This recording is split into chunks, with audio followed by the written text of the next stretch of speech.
नाजरीन, उर्दूग्राफी में खुशामदीद। कैसे हैं आप? आज आपके लिए परवीन कैफ की गज़ल लेकर आए हैं। मुझे उम्मीद है कि आप पसंद करेंगे। उससे पहले अगर आपने हमारे चैनल को सब्सक्राइब नहीं किया तो अभी कर लीजिएगा और बेल के आइकन पर क्लिक कर दीजिए ताकि आने वाली वीडियोस की इत्तला आपको बर वक्त मिल सके। चांद पर क्यों मैं अकेली जाती, साथ कोई तो सहेली जाती।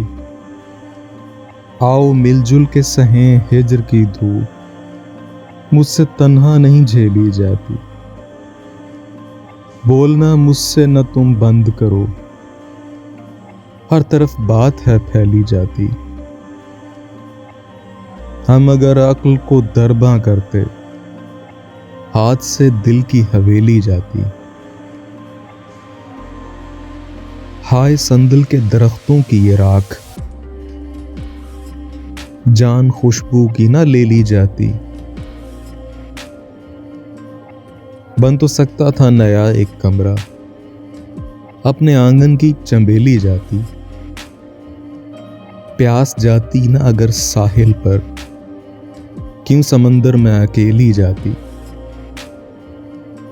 चांद झांके जो किचन में परवीन, मुझसे रोटी नहीं बेली जाती। चांद पर क्यों मैं अकेली जाती, साथ कोई तो सहेली जाती। जी, तो कैसी लगी आपको परवीन कैफ की ये गज़ल? मुझे उम्मीद है कि पसंद आई होगी। अगर पसंद आई तो इस वीडियो को लाइक और शेयर ज़रूर कीजिएगा, इससे हौसला अफजाई होगी। बहुत शुक्रिया।